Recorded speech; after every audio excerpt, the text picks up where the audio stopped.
everybody, I'm Tom Vasel, and today we're taking a look at 5 party games. Big fan of party games. Some really good party games have come out this year, and these are just 5 different ones. We're going to take a look at each of them. I'll give my thoughts on them. So let's get started. First, we have Muttin Bustin, or Muttin Bustin. This is a game where you're riding sheep. Experience the excitement and thrill of Muttin Bustin, a beloved rodeo event from the comfort of your table. So this is a speed game in which you're trying to do silly things. Let me show you. In this game, you're going to play several rounds. In each round, one person's going to be the rider. Everyone else is going to split the sheep dice amongst themselves. Each person will draw a sheep card. So, for example, mine says, name a superhero not yet used this turn. And one is put up here for everyone to use. So when we go, what the rider's going to do, this is all simultaneous, they're going to roll the die. They have to roll this number or higher. Well, 1, that's easy. And they're just going to keep doing that. Oh, now I need to roll higher than a 2. And they keep going around the board. You'll notice the numbers get higher until you need a 6 to pass here. But you can stop anytime you want and take the points where you're at. Everyone else is rolling their sheep die or sheep dice, and you're going to keep rolling them as fast as you can. And whenever... Oh, okay. I'm not very good at this. Once you roll a sheep, you have to do your action. Name a superhero not used this turn. So, The Flash. Say a punchline to a joke, then ba-da-ba. And that's why I never eat at the store again. Ba-da-bops. Then I put this there. Then I keep rolling the dice. If all these dice become sheep before this person says stop or reaches the end, then the rider gets nothing. You keep doing that. Then someone else is the rider. Everyone gets a different card. After everyone's been the rider once, you add a second card up here. This one says, lift up your chin and lean your head back and say, what's up? There's all sorts of things. After completing all your required actions, give the die to another player to place in the center for you. Shout a holiday not used yet. Use your non-dominant hand to roll and place dice for the whole turn. Pretend your hand is a sock puppet and shout hot dogs, get your hot dogs here. Do a drum roll on the table. So if you don't like something, if you don't like vocal or dexterity, you can take out a whole category if you want. But these are the different things in there. After 2 rounds, whoever has the most points, up here, gets this Muttin Busting champion. Huzzah. Muttin Bustin is not the first game that has such things in it, where one person is rolling dice and other people are rolling dice as fast as they can. I know I've played at least 2 other games that do this. One was an Alien game, I think from Out of the Box Publishing back in the day. Anyhow, that's kind of a thing. Muttin Bustin is going to be one of those games that when I explain it, you know already if you'll like it or not. I don't. But I want to be clear that I'm not necessarily saying this is a bad game. I'm giving it a 5 out of 10. But that's because I don't like it. But I can see people enjoying it. My problems with the game are it has funny, silly things. And yes, it's going to be funny to hear people do some crazy things. You know, if I'm telling you in this game to complain about the weather or shout an emotion that's not been used yet. Say a movie title, but replace one word with sheep. Wave your invisible wand in the air and shout a spell. That's all silly, and it's going to be fun for a lot of people. I don't necessarily enjoy that because while I love being silly, I like being silly on my own accord, not because a game instructs me to do so. But if you like games like Quelf and things like that, I think you will enjoy Muttin Bustin. It's just... here's the thing. I played this with my kids, and they didn't enjoy it either. They found some of the stuff funny, but some of the other stuff, they were like, why are we doing this again? And I was like, oh, well, I don't know. I thought it would be a good game. But it just wasn't for us. But I know some people have really enjoyed this. It can go over real big, maybe at a convention. It's just not for me, Muttin Bustin. Irritable Vowels. Now, people are going to pick this one up based on the name. Of course, why not? It's called Irritable Vowels. That's pretty funny. My kids didn't get the joke, but hey, that's good for them, right? Anyway, this comes with this big chunky dice. Why? Let me show you. In this game, you have a word list here. You're going to roll this die 6. It says wild, pick a rule because, well, whatever. So I'll pick last letter of the word. So all these letters and any word that's done, you're going to have to make a word with the last letter. What are we talking about? Well, we have this die here that shows different vowels on it. And this die also has a button here. So when I press this button, this die is going to roll by itself. It's going to stop. It stopped on A. So while it stopped on A, everybody on the table, whoop, there it goes again. Sure. Anyway, So let's say it's up an A, so I have to pick a word here that has A in it, and then a letter that's the last word. So I might say mast, for example, because mast ends in a T. So whenever you say that, you can keep the first person to say it shouts it out, they grab that card, and they keep going, shouting out words, that same person, until the die rolls again. Once the die rolls again, anybody can do it. So for example, it's a U now. Well, now it's an A. There it goes. Now it's an E. Ends with the word bases and baked and has to be the last letter of the word. Up. Now anyone can shout it out. You keep going till all the cards are gone. Everyone gets a 1 point for each card. You roll a die here and you start the die up again. And after 4 rounds, whoever has the most points is the winner. Where you going, little die? He's over here now. See? So I don't know if the timing, I haven't timed it out to see how it goes. But there it goes. Okay, so here's the deal. This die is worth the price of admission, right? It's cool. I want this die. I need to turn it off. Stop. I like this die, but at the end of the day, the die doesn't make a good game. I'm going to keep this die, and because of this die, I'm giving this game a higher rating than I might otherwise, which is a 5 out of 10. But there are some problems. First of all, the die, as cool as it is problematic. When you saw it, I was using my custom game table here, where it's bouncing around, being blocked from going off. But when I played it at home, on my dining room table, this rolled right off the table, and everyone's having to put their hands up the whole game to keep it on the table. And so I'm supposed to be playing a game while also keeping the die on the table. The game itself is so meh. I just start shouting out things that start with this letter. They have to be four letters long or longer. And, I mean, there's one that says the letter's not in a word. So, again, it's the first person to shout it out. You quickly, like, who said it first? Was it you or you? Okay, it's you. So go, and then the die moves again. It's just messy. It's not very good. But I'm keeping this. Something in this will be handy. So, anyway, that's Irritable Vowels. Contra Banter is a game in which you are arguing, trying to sneak things in without other people noticing. This is kind of a party game that's been around for a while. I've seen these things before where you have to walk around and say a sentence and everyone's like, wait a minute, why did you say that sentence? That's the sentence you were supposed to say and no one was supposed to know.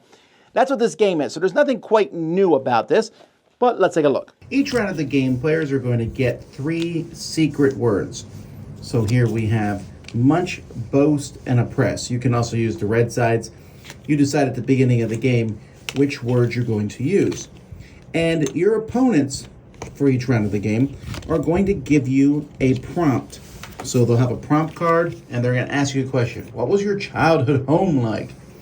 And then you have 90 seconds, and you're going to answer that question. You might be like, well, I really enjoyed my childhood home. It was a lot of fun. We sat around and watched TV a lot as we munched on popcorn. So what you are doing is you are trying to sneak these words in. The opposing team, the listener team, they can stop the timer at any point and call out a word. If they're correct, then they've gotten that word. They're going to get a point for their team. And each team has 3 guesses, and you can fail them. You can ask 2 during the time, and then once the 90 seconds are up, you can use your last one too. So you're trying to get the words correct or not. And that's pretty much the game. You'll get 3 new cards and keep doing that over and over. Most points wins.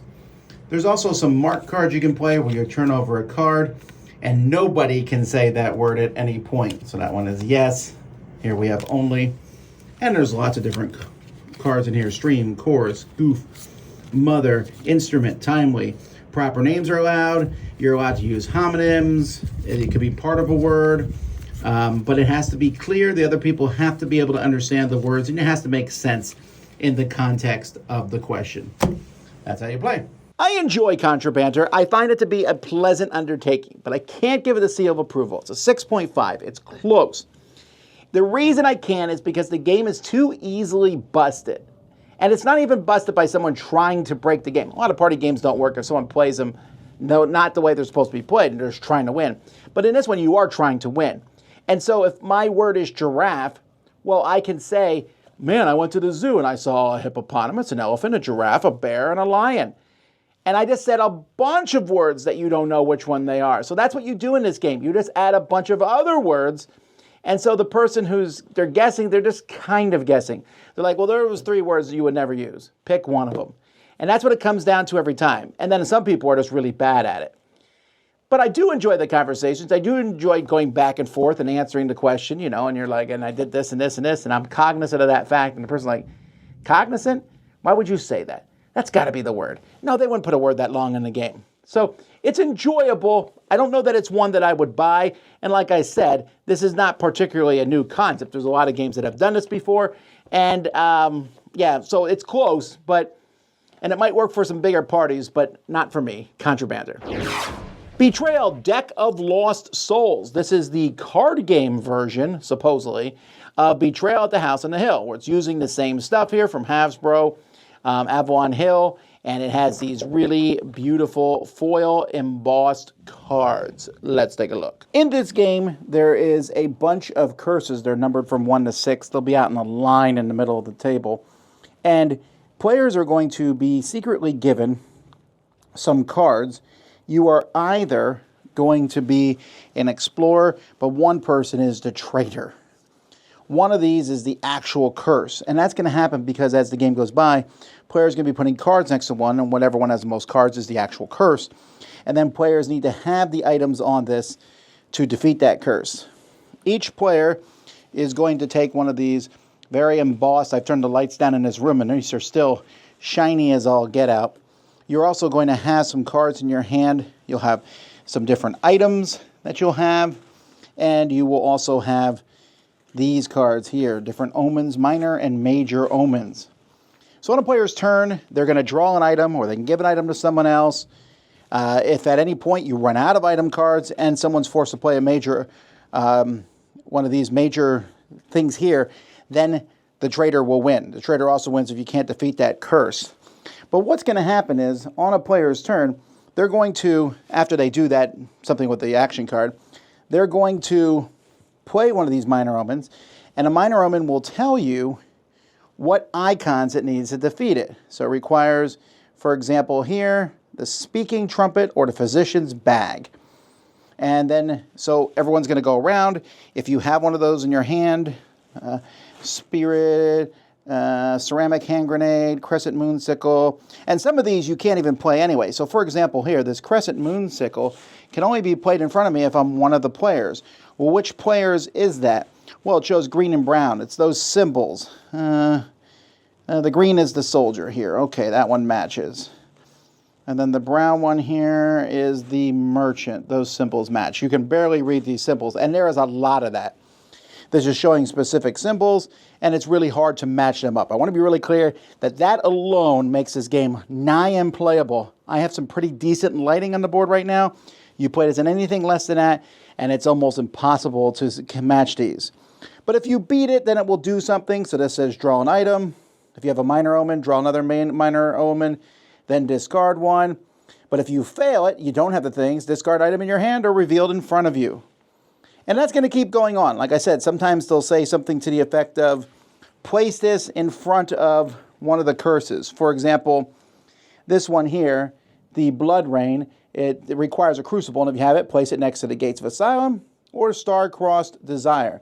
So I might be like, put it here next to Star-Crossed Desire. So this has one of these, and again, once you go through the major omens, one of these goes off, and if you can defeat that, you win as a group. That's pretty much the game. There's all kinds of items in here. Some of them get discarded. Some of them are just worthless items that you have here. Some of them are hints that you can put next to something. You can also accuse someone of being the traitor, but that's only after the major omens have come out. So you're trying to figure out who the traitor is. And if you do find out who the traitor is, they have to give you all their item cards, and they no longer get a regular turn, but they still play omen cards. And not every game has a traitor. It's possible that there is no traitor. Anyway, that's sort of how the game plays. I hate everything about this game. I despise this game so much.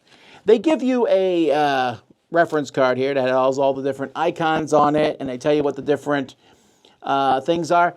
Man, there's so much about this game. First of all, the production. These tarot-sized cards are terrible because in them, you know, like I said, unless you have great lighting, you can't see the symbols. We're constantly going, huh, what? And then the whole game feels that way. Okay, to do this, we need a crucible. I'm like, oh, who has a crucible? And this is a crucible, I guess.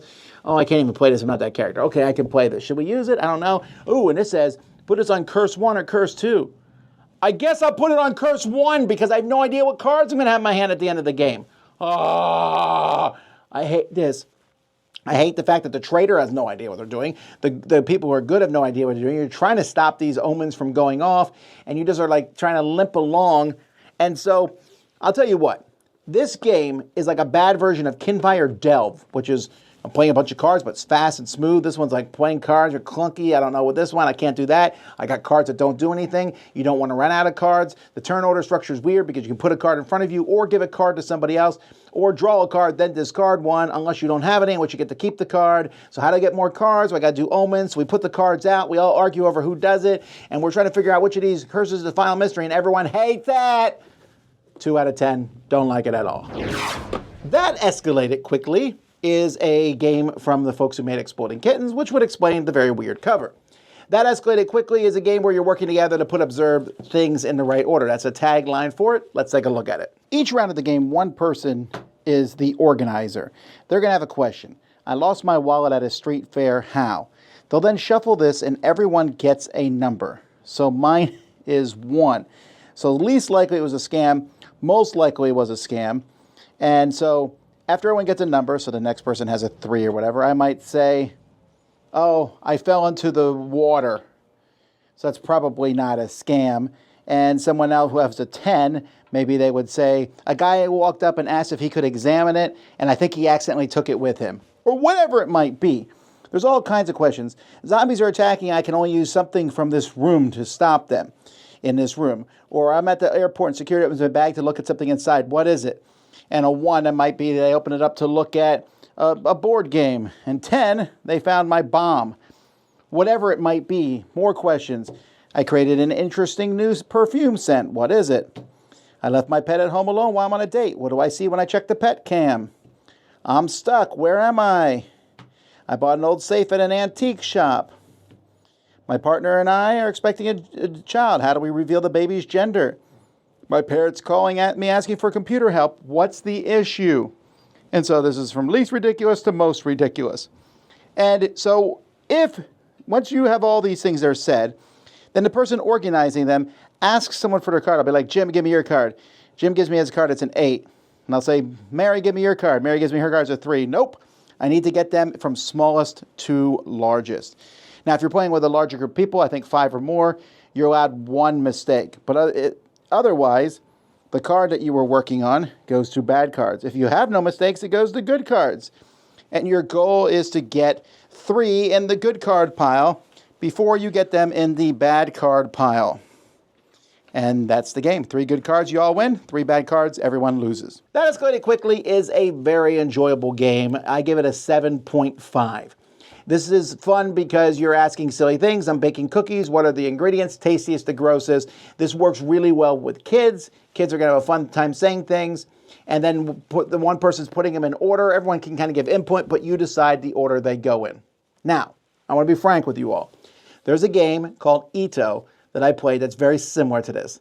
ITO. And it is from Arcane Wonders. It's coming out. And from the Dice Tower Essentials line. I have a vested interest in this game. But I have a vested interest in this game because I went and hunted it down. I liked it so much. I played it. I enjoyed it. So I got it to be published through Arcane Wonders. And it does what this game does a better way. It's from 1 to 100. The topics are like, name a strong superhero. And for me, that 100 and the cooperative nature where everyone's working together rather than one person, make that game better than this one. And the questions are more fun discussion topics. This is really silly stuff.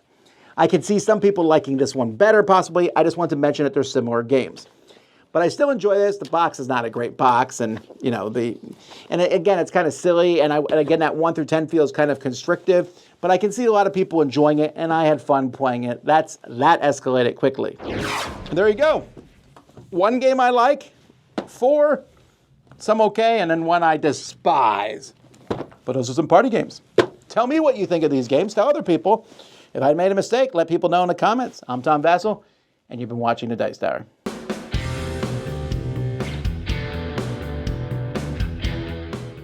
Hey everybody, thanks for watching another video from the Dice Tower. Hey, you want to learn more about us, communicate with us? We have a Facebook group, we have a Discord channel, lots of different ways to get involved with the Dice Tower. You can find that in our Linktree link below. So just click that, it will take you and you can communicate with us on Facebook, join our Facebook groups. There's lots of cool things that you can find and become part of the Dice Tower. Thanks so much for watching. I'm Tom Vasel.